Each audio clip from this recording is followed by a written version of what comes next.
Battle belts, theory of use, and should you have one? Hey everybody, this is Michael with Asymmetrical Preparedness.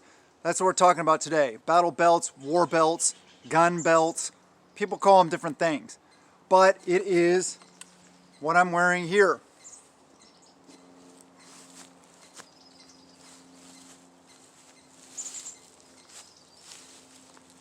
This is my war belt setup. Some theory of use. Why a gun belt, war belt, battle belt? Well, one thing I really like about it is I have a lot of capabilities on this system. It's very lightweight, very comfortable, very maneuverable. I can wear this all day long and not get fatigued at all. And like I said, it has a lot of the basic stuff that I'm going to need to provide security, to be safe when I'm out and about in whatever environment I am. If I'm maybe just out in the woods like I am now, maybe patrolling around your homestead, your area. It's super light, super comfortable, and it gives you a layer of systems, basically. Plate carrier, chest rig, stuff like that. You can incorporate that with this setup. That's where I really like it. If I want to wear a plate carrier, fine. I go throw my plate carrier on. Then I got my full setup, well, minus my pack. If I want full setup, I throw the pack on also. And then I'm ready to go. I like having the layers like that.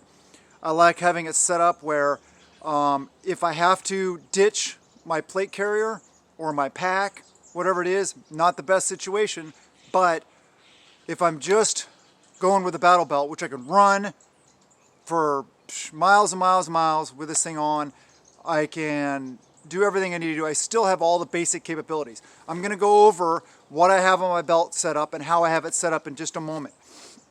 But first, I want to talk about, I have reloads here. I have gloves, hearing protection, an IFAK. I have some calories. I have pepper spray. I have my secondary weapon system and other things in my admin pouch, which I'll get to. I'll show you guys that in a moment. But basically I want to talk about, some people don't like running war belts. And I don't in certain situations. When do I not want to wear one? Well, if I'm wearing like my long range patrol pack, my big pack, it sticks down and it would interfere. Having a belt set up like this would interfere. So my long range setup, my mountain fighting setup, my recce setup, whatever you want to call it. I know Garand Thumb, got the whole world abuzz with recce and recce rifles because I guess some civilians and people hadn't heard that term before. I get it. It's just maybe it was a new thing, but yeah, that setup is a more in-depth chest rig I have with IFAK mounted on it, admin pouch mounted on it. So I try to incorporate everything I need onto just the setup, the chest rig setup, and then have a pack and then be able to do the things.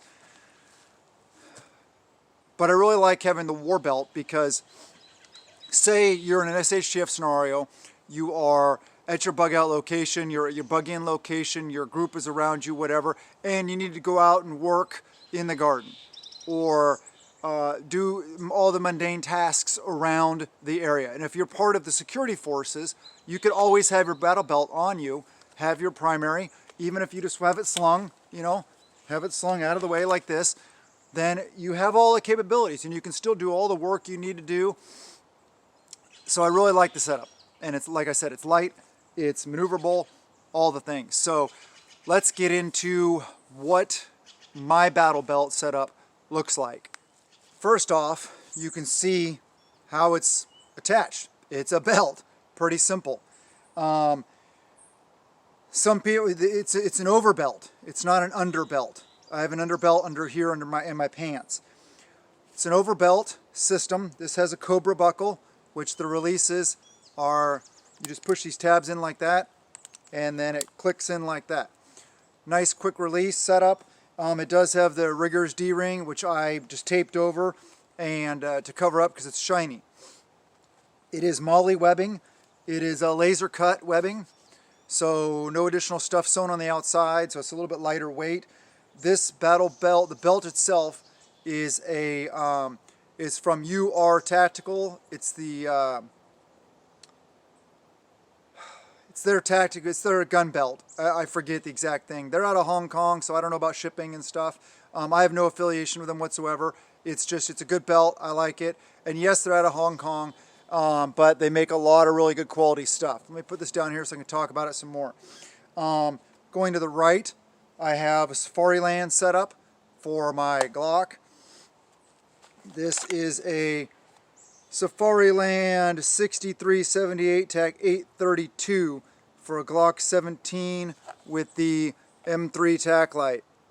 You can see right there, which is the Streamlight TLR1HL tac light. This is the this part right here is the UBL, the Universal Belt Loop, and then this is the QLS, Quick Locking System, I think it's called. I forget all the terminology. But this system here, the male side, enables me to have this set up, and I have my battle belt here, my war belt, and I just clips in, and then I have another one of these UBLs, Universal Belt Loops, with another female and a leg strap that I can just attach to my pant belt if I just want to have the secondary on me. And I can just take this out and I can clip it in that one and good to go. Instead of having all these different holsters and all these different setups, I really like that setup. And this does have the extended, I wish I'd remember brands and all this stuff like that. I'm not all into brands and stuff like that and what the names are. It's just what works for me, and I have good quality stuff. And this belt setup is, if you're looking to copy it, is very expensive to get all this stuff. But anyway, I forget who makes this, but it's like the nub mod or something. It's when your hand goes down and activates it, it's just so much quicker and easier for the release. And I wish I remember all the names. Whatever. I got it a while back and it works great. So I really like that setup of holsters. Very, very nice, very effective. And how do you get this strap here? I don't have a lower strap. And why do I have a strap on this setup? Well, here, I'll undo the strap and then say I pull up on the gun. See that movement right there? Okay. With the strap, the movement's a lot less, and I'm pulling with the same amount of force. So it just helps tie it in, and it's not in the way. It doesn't have another one down here, just a simple little setup. And what you do is, this is just, it's an extra condor.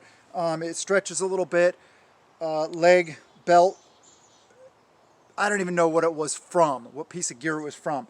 But what I did was, when I mounted this female portion, see the 3 bolts to the universal belt loop, the back of it back here, what I did is I just laid this belt here, the strap, right in the middle, and I bolted this over the strap so it holds it in place. And then all you gotta do is put it on, and it's nice, it holds it in place, it won't slip, and it works really well. So that's my setup for that. Let me, as you can see over here, I have Howard Light amplified hearing protection just on a carabiner hung from the bungees of the HSGI taco mag pouches, high-speed gear tacos. I like high-speed gear tacos because they expand. You can see here they expand. So you can run AR mags in here, you can run AK-47 mags, AK-74 mags, FAL mags, M1A mags, AR-10 mags, almost anything you want. I have found to fit and to work. Same with the pistol mag pouches.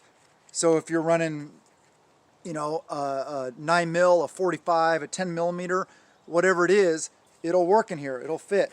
They are pricey though, yes. One of these pouches, these dual pouches like this, was like 40, 45 bucks, I think. So, and I have 2 of them on here, which gives me 2 primary mags, 2 secondary mags. These are Glock 19X 19 round mags that are that I did some stippling on for better grip, and it matches the stippling on here. Matches that stippling that I also did. myself. Another little carabiner type thing, AR-15 front sight tool. Don't have an AR-15 with front sight, but I like having it on here just in case somebody else does and needs it. Gloves, Blackhawk Solag gloves, my favorite gloves ever. I've used these things for, I've had this pair for 10 or 12 years, and I do have a little tear right there coming on I need to sew up. Other than that, they stand the test of time, and that's using them as gardening gloves, using them as logging gloves, using them as in a tactical training environment for a lot of years, doing some good hardcore training. Over here I have the, this I do remember the name of. This is a Tactical Tailor Fight Light dump pouch. And it's just, it rolls up here nice and tight out of the way. It doesn't impede anything. It is super light, thus Fight Light. Let me see, so dump pouch. Okay, to show you the rest, obviously it's back here. So I'm gonna take the belt off and show you that. All right, I'm going to show you this kind of here on my lap. Let me see, I started this direction and then I kind of went this direction. So I was going this direction, so I'll just continue this direction on my belt. Tourniquet, an extra tourniquet here, cat tourniquet, just through the bungees of the taco mag pouch, so I can pull it out. I can access it with both hands, which is very important. Extra tourniquets, what can I say? Gotta have lots of tourniquets. This is pepper spray. Why do I have pepper spray on my battle belt, war belt? Well, it is a non-lethal option, yes. And we've seen from situations recently, all the rioting, the looting, stuff like that, that there may be situations where having a non-lethal option is good. It's very advantageous. Why not have it? That's the way I look at it. So it is good to have a non-lethal option, and if you're in a situation where you're being tracked, and you're trying to escape and evade, and they're using dogs, spray that on the ground and it'll screw up their noses and they won't be able to track you. Is it foolproof? No, it's not 100%, but you know, that's one reason to have pepper spray, as well as the non-lethal option. So I have pepper spray on here. Admin pouch, I already went over this in one of my latest videos. This is the Bearfac. The pouch is a Gen 2, I think. I don't know. Made by Cody at Sojourn Gear. The internals are the new Gen 3 that I talked about in one of my later videos. Okay, some people talked about costs of the Bearfac. Yes, you can make one less expensive, but it's supporting a good company. It's supporting a local, well, not local to me, but local in the United States, American-made, all American-made stuff. North American rescue components, and if you save a life with it, they will replace the entire insert with everything in it, just not the pouch itself. Everything else they will send you brand new, free of charge.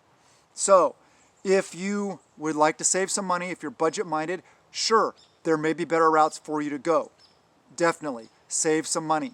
But if you have the money and you want to support a good company, and you like the fact that they will replace the internals if you ever have to use them to save a life, you know, give it a thumbs up. I'm not saying it's perfect. I'm not saying it's the best, you know, end all be all out there. But like I said, TJ sent me this out of the kindness of his heart, and I felt like doing a review. So I did a review on it, and yeah, I like it. My team likes it. It works. It's an IFAC. Okay, admin pouch. What do I have in my admin pouch? Let's open this baby up and see. Okay, first off, I have a baklava, an ATEX FG baklava by Tactical Performance. You can see right there.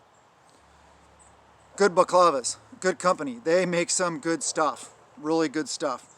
So I'll set that off to the side. This is just a fleece, like neck warmer. You could wear it on your head, whatever, you know. It's just something nice to have. Keep a little extra warm in here, or stuff to stay warm. Sawyer Mini, right? Sawyer, got to be able to filter water. That's important. You got to have water because, you know, I like the living thing. So water filter. And around me, there's lots of lakes, streams, rivers, lots of sources of water to filter.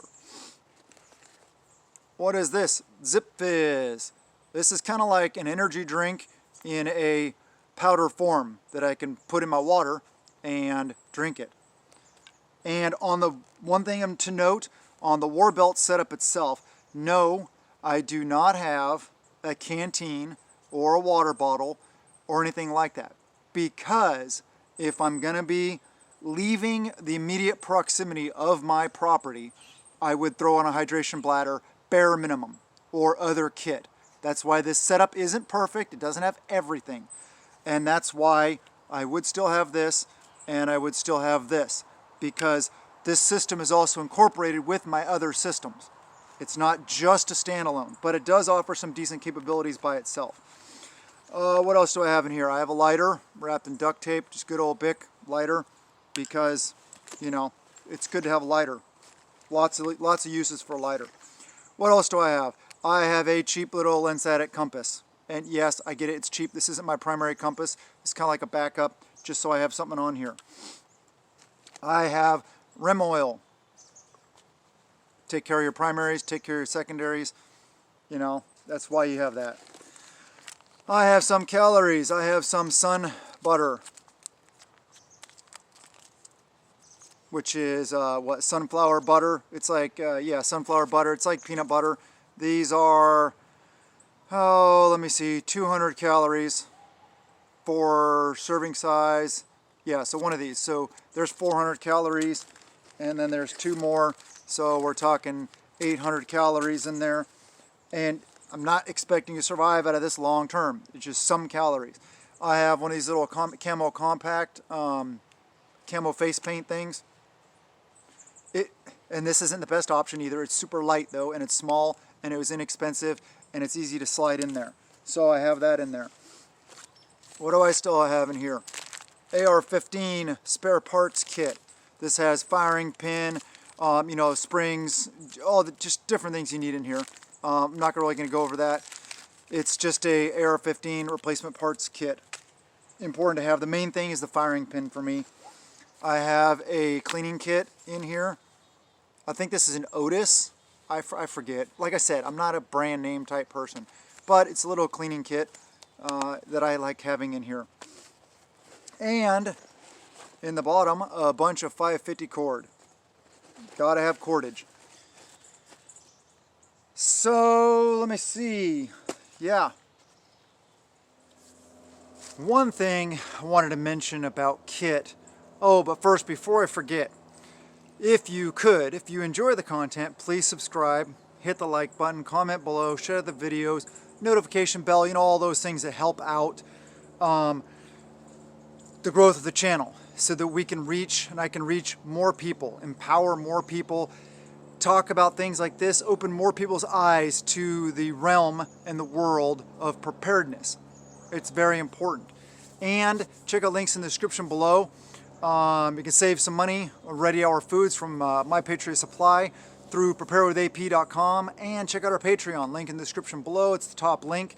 $1 a month, hundreds of videos, good stuff there. Heart and soul of Team AP. That's what really drives my ability to do this and still be able to provide for my family and stuff like that. So I talk a lot of stuff over there, a lot of different topics, a lot of stuff that's a little more personal, a little more insight into me and who I am. But one important thing that I was going to mention is, for any kit that you're running, whether it be a chest rig, a plate carrier, a battle belt, some of the old style, you know, web gear, run what works for you. Use what works for you. Have it set up the way you like it and the way you need it. Because no matter what, any video, anybody, whoever they are, doesn't matter who they are, puts out a video about tactical gear, you know, battle belt, chest rig, plate carrier, somebody's going to show up in the comment section and be like, oh, you don't have this, or oh, you missed this, or something like that. But they don't understand that this is, a lot of them are systems. They build on themselves, and that component is on another part of their system. Or it's on their, or it's included in their EDC. That I'm not talking about EDC right now. And that's what I always have on me. So that's even more capabilities. Also, it has to do with skill sets. I have certain skills that I have my gear tailored around. my skills and my abilities. My skills to go out into this stuff and survive and to live long term, to fight the good fight, whatever it may be. My skills are different than your skills, his skills, her skills. So tailor your gear to meet your needs, not my needs. Don't just copy my setup because it may not work for you. You may have more skills than me. I don't know. So maybe you need less gear. The more skills you have, usually the less gear you need. Also, your physical ability, your physical training, your physical fitness. If you're more physically fit, you can carry more stuff. But do you always want to? No, you don't always want to carry more stuff just because you're fit and able to. Because it still hinders you. It still weighs you down. Ounces equal pounds, pounds equal pain. And you don't want to be in pain. You want to be quick and mobile in most situations as a prepper in an SHTF scenario. We're not talking about, we're not sitting in a castle defending a castle or something like that. A lot of situations where you're going to be employing this kind of gear in SHTF, you want to be quick, you want to be mobile, you want to be able to move long distances in short periods of time. So weight is always a concern. And just because you want to be able to complete any and all tasks that you're faced with.